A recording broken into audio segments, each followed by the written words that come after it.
Yes, it's John G. Sutton here. Tales from the jails. I talked a little bit today about my experience of locking up Frankie Fraser. That's one of the things I'll speak about today. There's a lot of people asking here, and I've seen the comments to the thing that people say to you, you say things about him now, but you wouldn't say it to his face. Believe me, I'd have difficulty saying it to his face. I'd have to do something like this. You little short-ass bastard. Because Frankie Fraser was about 5'2", but he was dangerous bastard, believe me. And the chief officer at Strangeways Prison, the #1 chief officer, name of Rawlinson, by the way. I don't usually name the officers because, he's probably got long gone now, or if he's around, he won't be making much sense of this, will he? Rawlinson, his name was. You'll see him in that video. It's the third in the series Screws.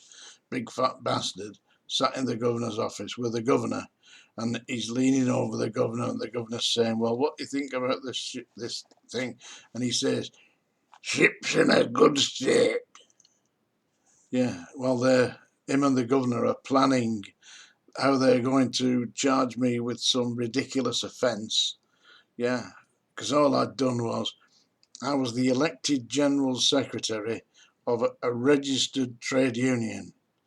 And as the registered General Secretary of a trade union, elected by the members, I had got all the rights to promote the trade union. And I used those rights to take it onto television, in the newspapers, on the radio. And I was doing my job as the General Secretary, which is what you've got to do. You know? And they didn't like this, so they charged me. Yeah, they did. They put an act together. So I think they lost it on appeal. I appealed to the Secretary of State, and they lost it. But by that time, the staff were terrified, because they're all thinking, well, if they can charge him, and he's the General Secretary of this trade union, what are they going to do to us? Yeah, and then they got told a strange story about me being in cahoots with Colonel Gaddafi. You can imagine what Colonel Gaddafi would have said if they'd told him, oh, by the way, we believe you're funding John Sutton, the prison officer at Strangeways. He would have gone, what the fuck's that? You know, I can't speak Arabic anyway, but it would have made some noise like that. Because he would certainly not have a clue who I was. Although, let me tell you this, me and Colonel Gaddafi do have a history. In September 1969, I was a member of the British Army in the middle of the desert in Libya, in the Sahara Desert. You check it out. The place was called El Adam. Yeah, it's a little, it was a RAF station in the middle of the desert. And we were going out from there, recreating the battles of El Alamein from World War II. Yeah, we were on a training exercise with the British Army when Colonel Gaddafi took over Libya from King Idris, and his soldiers surrounded RAF El Adam, and we were basically trapped in there. They wouldn't allow any flights in or any flights out because they would have shot them down, you see. And the orders from the government in the UK were, we must under no circumstances engage the Libyan Revolutionary Army in fire. We were not allowed to exchange fire with them. So they could fire at us, which they did, over our heads, by the way. Didn't hit me. I don't think they were aiming for me, because they probably would have hit me if they'd aimed for me. And I've told you this story before anyway. They kept bringing their Land Rovers at night to shine on the compound, the arms compound where we were patrolling. I got pissed off with this. These Libyan Revolutionary Army shining their lights on us while we were parading around the perimeter on guard with rifles without bullets. We had rifles, but they didn't give us any bullets because they didn't want us firing back, and every now and again a bullet go flying over our heads. So I said to the guards, I said, right, we're going to give him a song and dance here. Yeah, bastards shining the lights, it was like being on the stage. So at the time, the big musical was Oliver. So I said, I'll tell you what we'll do, we'll sing Consider Yourself, you know. So me and 3 other guardsmen with our rifles, we started dancing around in front of the lights shining from the Land Rovers of the Revolutionary Army, Colonel Gaddafi's army, and we were singing to them, consider yourself, oh mate, consider yourself, one of the family. You know, dancing around, doing the old shuffle and throwing the rifles up in the air.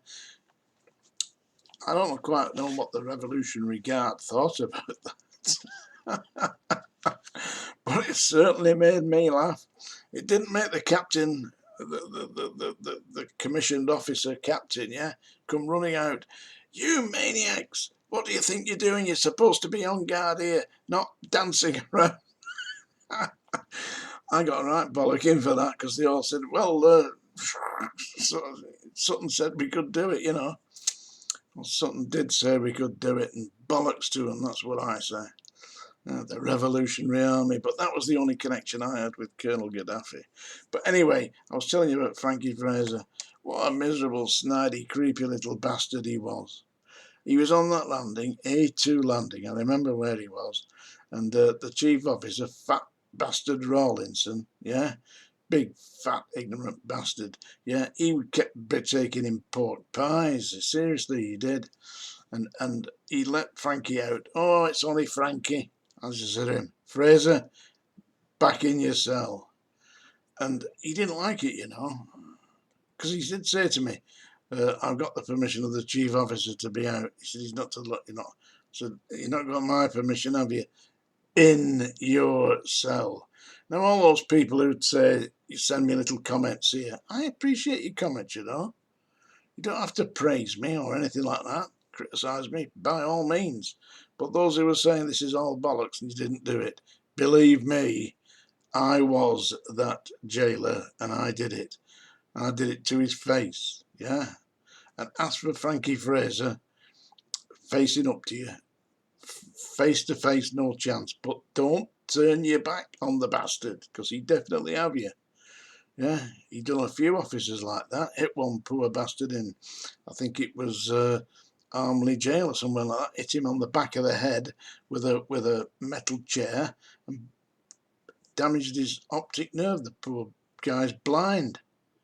You should see Frankie Fraser's record. I've seen it, yeah. It's in a cardboard. It was in a cardboard box. He's dead now, isn't he? I hope they buried him upside down with a stake through his heart. The bastard'll come back. Mean little shithouse, I tell you. World War II, our brave soldiers over there fighting the Nazis. Yeah, what was Frankie Fraser doing? Burgling the houses, robbing the people, breaking into their back windows, skimming through under the blackout. He actually said it was the worst thing that happened when they lifted the blackout. Everybody else is suffering. The husbands and brothers and sons, they're all in Germany getting shot to hell whilst that bastard's robbing their houses. That's what a scumbag he was. He's no hero. So believe me, all those people who say I didn't say it to his face, I did. But it wasn't like that. It was like, yes, you little bastard, now get in your cell. Anyway, so I was talking about recruiting officers. What happened was, well, this is a story, yeah. A brand new prison officer, he was coming in to have a look round the jail, and they agreed to let him come and have a look at the prison to see how he liked it. He was ex-military, you know. And generally speaking, in the 60s and 70s, that's what the prisons were.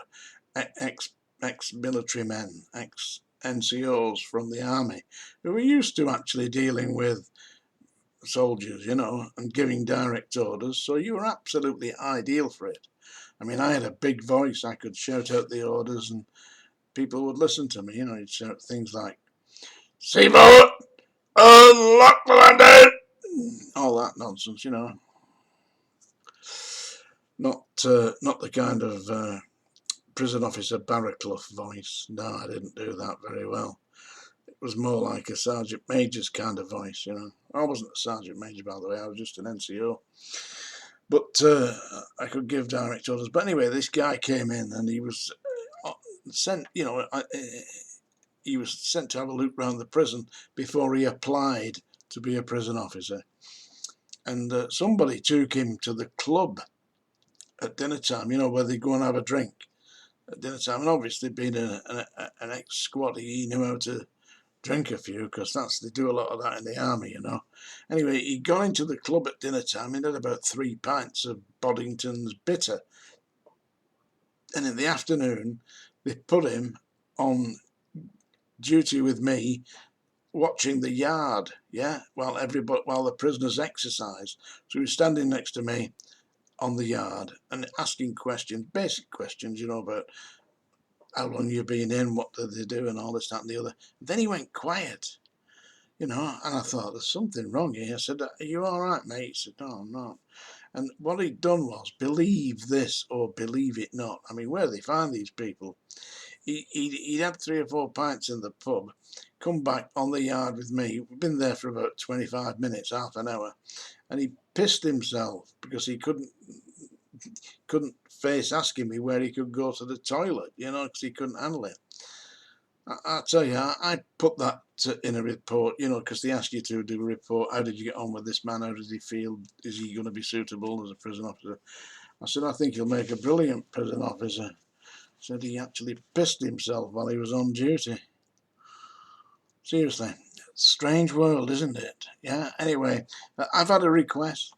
Yes, I do get requests. Somebody asked me about my guitar. It's an Ovation Celebrity Deluxe. Very nice guitar. It sounds brilliant when it's played by somebody who knows how to play. That probably wouldn't be me, by the way, although it is my guitar. I've got a banjo as well. Proper bluegrass banjo. But anyway, I had a request from somebody, asked me to sing a song. They wanted me to sing the September song, you know, the one by, I think Frank Sinatra recorded it. Anyway, this is for your personal delight. I'm sure it's going to be the September song. When I was a young man courting the girls, I played me a waiting game. If a maid refused me with tossing curls, I'd let the old earth make a couple of twirls while I plied her with tears in lieu of pearls. And as time came around, she came my way. And as time came around, she came. When you meet with the young girls early in spring, you court them in song and in rhyme. They answer with words and a clover ring. But if you could examine the goods that they bring, they'd have little to offer but the songs that they sing and the plentiful waste of time. A plentiful waste of time. Oh, it's a long, long while from May to December, but the days grow short when you reach September, when the autumn weather turns the leaves to flame. Well, we haven't got time for the waiting game. All the days dwindle down to a precious few. September, November, And these few precious days I'll spend with you. These precious days I'll spend with you. There you go. September song. I hope you've all subscribed, liked my little video here. Thank you very much. No doubt we'll meet again.